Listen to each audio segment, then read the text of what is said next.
Good evening to all, welcome to নার্সট্রিক্স।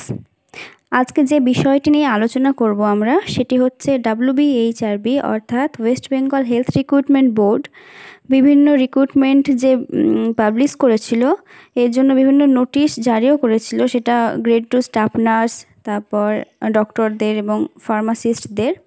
তো সেই বিষয়ে রিলেটেড আজকে কিন্তু ভিডিওটা হবে। নিয়োগ প্রক্রিয়াতে বড় ধরনের একটি পরিবর্তন হওয়ার সম্ভাবনা কিন্তু দেখা যাচ্ছে। বিভিন্ন নিউজ চ্যানেলগুলিতে এ সংক্রান্ত খবর কিন্তু শোনা যাচ্ছে। এই বিষয়ে আমরা যতক্ষণ না পর্যন্ত অফিসিয়াল কোনো নোটিশ পাচ্ছি ততক্ষণ পর্যন্ত সুনিশ্চিতভাবে কিন্তু কিছু বলতে পারছি না।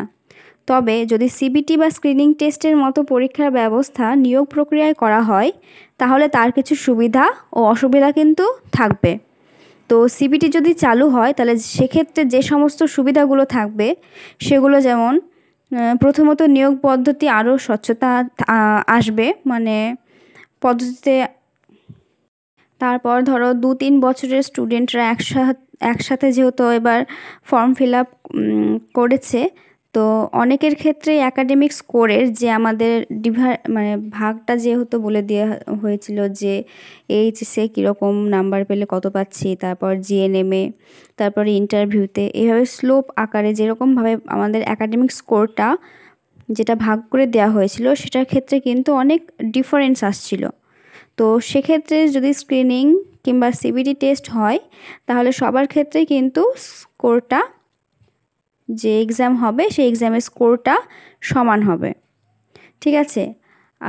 এবার অসুবিধা কি হতে পারে যদি সিবিটি চালু হয়, তাহলে যে সমস্ত অসুবিধাগুলো হতে পারে, প্রথমত যেমন এটি নতুন প্রসেস, অনেকেই না জানার ফলে কিন্তু ঘাবড়ে যেতে পারে। ঠিক আছে। তারপর ধরো প্রসেসটা আরও লেন্দি হতে পারে যেহেতু নতুন প্রসেস। এতদিন কিন্তু একরকমভাবে হচ্ছিল যে ধরো তোমরা ফর্ম ফিল আপ করলে, ফর্ম ফিল আপ করার পর তোমাদের ডকুমেন্ট ভেরিফিকেশান হলো, ডকুমেন্ট ভেরিফিকেশান হওয়ার পরে তোমাদের ইন্টারভিউ, এবং ইন্টারভিউ হওয়ার পরে কিন্তু সিলেকশন প্রসেসটা হচ্ছিল। কিন্তু এবার যদি সিবিটি টেস্ট হয়, সিবিটি যদি চালু হয়, তাহলে সেক্ষেত্রে প্রসেসটা পুরো আলাদা, একদম নতুন প্রসেস হয়ে গেল। এবার সেক্ষেত্রে তোমার টিসিএস বুক করা, মানে অনেকটা লেন্দি প্রসেস হবে কিন্তু। এবার দেখো, যেহেতু আমাদের ক্যান্ডিডেট অনেক বেশি, প্রায় 60K প্লাস তো হবেই।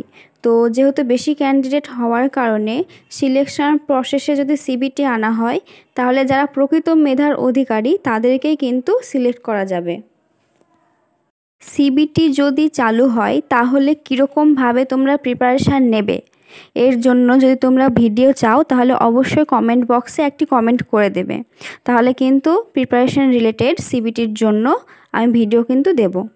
অসংখ্য ধন্যবাদ সকলকে, সকলে ভালো থেকো, সুস্থ থেকো।